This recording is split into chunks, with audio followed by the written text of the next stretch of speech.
त्वमेव बन्धुश्च सखा त्वमेव त्वमेव विद्या द्रविडं त्वमेव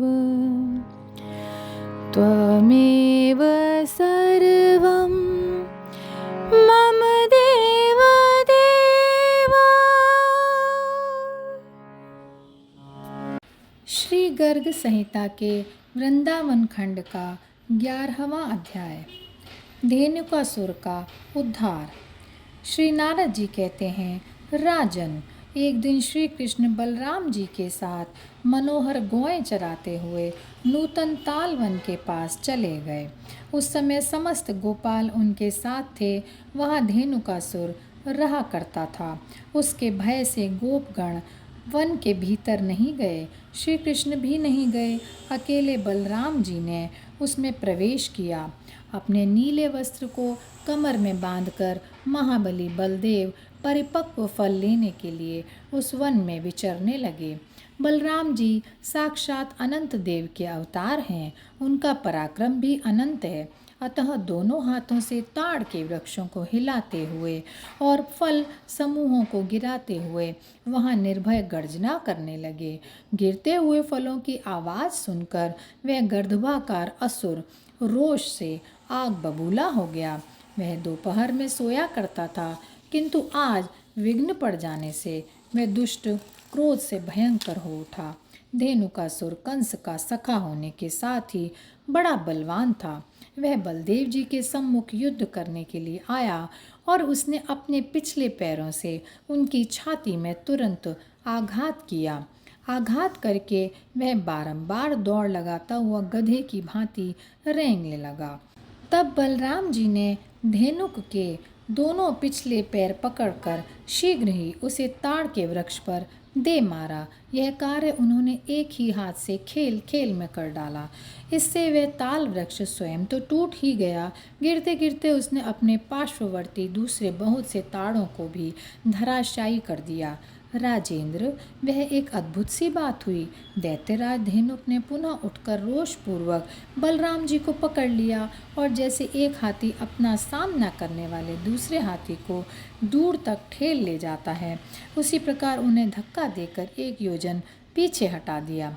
तब बलराम जी ने तत्काल धेनुक को पकड़कर घुमाना आरंभ किया और घुमाकर उसे भूतल पर दे मारा। तब उसे मूर्छा आ गई और उसका मस्तक फट गया। तो भी वह क्षण भर में उठकर खड़ा हो गया। उसके शरीर से भयानक क्रोध प्रकट हो रहा था। इसके बाद उस दैत्य ने अपने मस्तक में 4 सींग प्रकट करके भयानक रूप धारण करके उन तीखे और भयंकर सींगों से गोपों को खदेड़ना आरंभ किया। गोपों को आगे आगे भागते देख वह मदमस्त असुर तुरंत ही उनके पीछे दौड़ा। उस समय श्री दामा ने उस पर डंडे से प्रहार किया। सुबल ने उसको मुक्के से मारा। स्तोक कृष्ण ने उस महाबली दैत्य पर पाश से प्रहार किया। अर्जुन ने क्षेपण से और अंशु ने उस गर्दभाकार दैत्य पर लात से आघात किया। इसके बाद विशालार्षभ ने आकर शीघ्रतापूर्वक अपने पैर से और बल से भी उस दैत्य को दबाया। तेजस्वी ने अर्धचंद्र गर्दनियाँ देकर उसे पीछे हटाया और देवप्रस्थ ने उस असुर के कई तमाचे जड़ दिए। वरथुप ने उस विशालकाय गधे को गेंद से मारा। तदनंतर श्री कृष्ण ने भी धेनुकासुर को दोनों हाथों से उठाकर घुमाया और तुरंत ही गोवर्धन पर्वत के ऊपर फेंक दिया। श्री कृष्ण के उस प्रहार से धेनुक 2 घड़ी तक मूर्छित पड़ा रहा। फिर उठकर अपने शरीर को कंपाता हुआ मुंह फाड़कर आगे बढ़ा और दोनों सींगों से श्रीहरि को उठाकर वह दैत्य दौड़कर आकाश में चला गया। आकाश में 1,00,000 योजन ऊपर जाकर उनके साथ युद्ध करने लगा। भगवान श्री कृष्ण ने धेनुकासुर को पकड़कर नीचे भूमि की ओर फेंका। इससे उसकी हड्डियां चूर चूर हो गईं और वह मूर्छित हो गया। तथापि पुनः उठकर अत्यंत भयंकर सिंहनाद करते हुए उसने दोनों सींगों से गोवर्धन पर्वत को उखाड़ लिया और श्री कृष्ण के ऊपर चलाया। श्री कृष्ण ने पर्वत को हाथ से पकड़कर पुनः उसी के मस्तक पर दे मारा।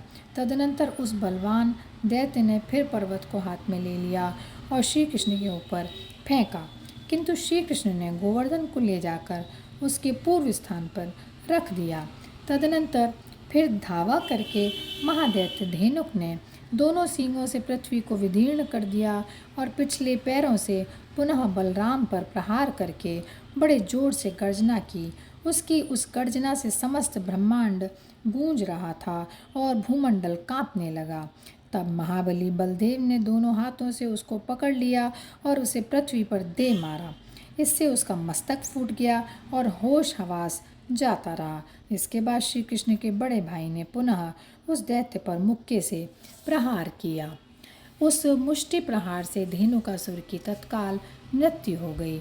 उसी समय देवताओं ने वहाँ नंदनवन के फूल बरसाए। देह से पृथक होकर धेनुक श्याम सुंदर विग्रह धारण कर पुष्पमाला, पीताम्बर तथा वनमाला से समलंकृत देवता हो गया। लाख लाख पार्षद उसकी सेवा में जुट आए। सहस्त्रों ध्वज उसके रथ की शोभा बनाने लगे।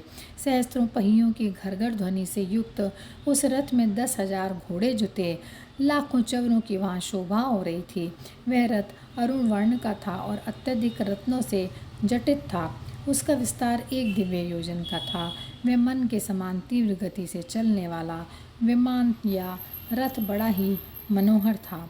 राजन, उसमें घुंघरुओं की जाली लगी थी, घंटे और मंजीर बजते थे। दिव्य रूपधारी दैत्य धेनुक बलराम सहित श्री कृष्ण की परिक्रमा करके उक्त दिव्य रथ पर आरूढ़ हो दिशा मंडल को देदीप्यमान करता हुआ प्रकृति से परे विद्यमान गोलोक धाम में चला गया। इस प्रकार धेनुक का वध करके बलराम सहित श्री कृष्ण अपना यशोगान करते हुए ग्वाल बालों के साथ व्रज को लौटे। उनके साथ गौओं का समुदाय भी था। राजा ने पूछा, मुने, धेनुकासुर पूर्व जन्म में कौन था? उसे मुक्ति कैसे प्राप्त हुई तथा उसे गधे का शरीर क्यों मिला? वह सब मुझे ठीक ठीक बताइए। श्री नारद जी ने कहा, विरोचन कुमार बलि का एक पलवान पुत्र था जिसका नाम था साहसिक। वह 10,000 स्त्रियों के साथ गंधमादन पर्वत पर विहार करता था। वहाँ वन में नाना प्रकार के वाद्यों तथा रमणियों के नूपुरों का महान शब्द होने लगा, जिससे उस पर्वत की कंदरा में रहकर श्री कृष्ण का चिंतन करने वाले दुर्वासा मुनि का ध्यान भंग हो गया। वे खड़ाऊ पहनकर बाहर निकले। उस समय मुनिवर दुर्वासा का शरीर अत्यंत दुर्बल हो गया था। दाढ़ी मूछ बहुत बढ़ गई थीं। वे लाठी के सहारे चलते थे। क्रोध की तो वे मूर्तिमान राशि ही थे और अग्नि के समान तेजस्वी जान पड़ते थे। दुर्वासा उन ऋषियों में से हैं जिनके शाप के भय से यह सारा विश्व कांपता रहता है। वे बोले, दुर्वासा ने कहा, दुर्बुद्धि असुर, तू गधे के समान भोगा सकते, इसलिए गधा ही हो जा। आज से 4 लाख वर्ष बीतने पर भारत में दिव्य माथुर मंडल के अंतर्गत पवित्र तालवन में बलदेव जी के हाथ से तेरी मुक्ति होगी। नारद जी कहते हैं, राजन, उस शाप के कारण ही भगवान श्री कृष्ण ने बलराम जी के हाथ से उसका वध करवाया, क्योंकि उन्होंने प्रहलाद जी को यह वर दे रखा है कि मैं तुम्हारे वंश का कोई दैत्य मेरे हाथ से नहीं मारूंगा। और यहीं पर यह अध्याय समाप्त होता है। जय श्री कृष्णा, जय श्री कृष्णा, जय श्री कृष्णा।